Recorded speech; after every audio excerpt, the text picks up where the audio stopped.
धनबाद के भाजपा सांसद ढुल्लू मातो पहुंचे बीजेपी कार्यालय।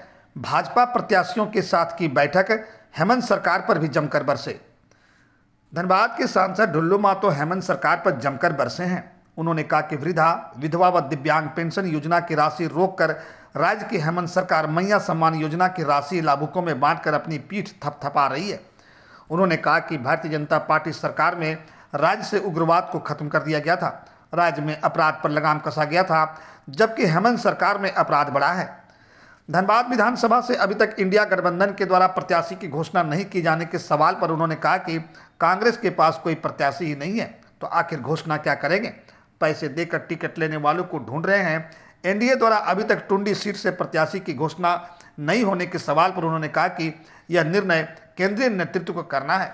उन्होंने कहा कि झारखंड मुक्ति मोर्चा कांग्रेस की सरकार 5 साल केवल राज्य को लूटने का ही काम की है। इस चुनाव में राज्य की 3.5 करोड़ जनता हिसाब लेगी।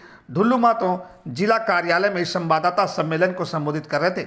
उनके साथ झरिया विधानसभा, धनबाद विधानसभा, निरसा विधानसभा, बागमारा विधानसभा, सिंदरी विधानसभा सभी 5 विधानसभा क्षेत्र से भाजपा द्वारा घोषित प्रत्याशी उपस्थित थे। नीरज कुमार, अनमोल समाचार, धनबाद। विधानसभा के जो प्रत्याशी के रूप में घोषित किए हैं वो एक एक प्रत्याशी रात दिन 24 घंटा जनता के बीच में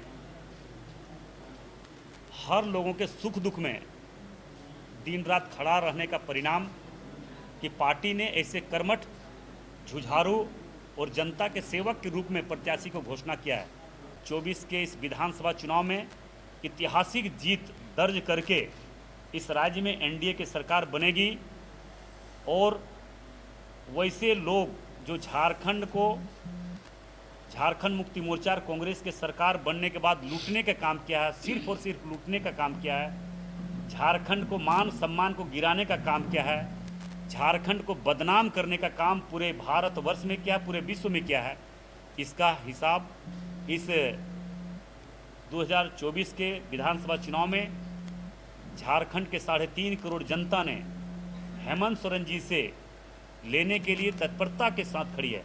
वो अब ये केंद्रीय नेतृत्व का निर्णय है और हमें लगता है कि बहुत जल्द हो जाएगा।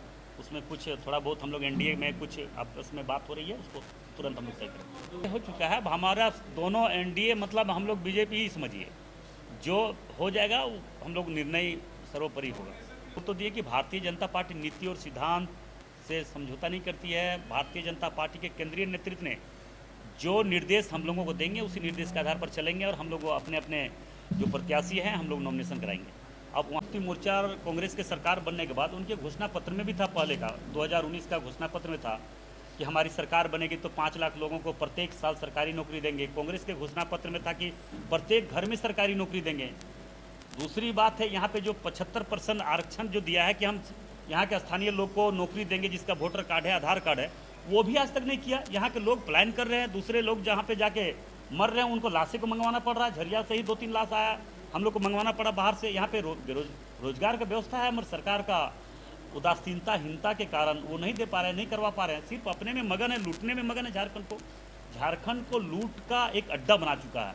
मोदी जी आज पूरे देश हित में कार्य कर रहे हैं। मोदी जी के नेतृत्व में ही पूरे झारखंड प्रदेश में युवा हित में, झारखंड के हित में, झारखंड के माँ बहनों के हित में, गरीबों के हित में, सभी लोगों को ध्यान में रखते हुए हर कार्य को किया जाएगा। मान रहा है कि मरता क्या नहीं करता, वृद्धा पेंशन रुका हुआ है, विकलांग पेंशन रुका हुआ है, विधवा पेंशन रुका हुआ है। सारे लोगों का पेंशन रोक के उस गरीब का हाय को मतलब हम कह सकते हैं फ्रेब की तरह से ये मैया सम्मान योजना की घोषणा किया, जो चुनाव के आचार संहिता के एक दिन पहले।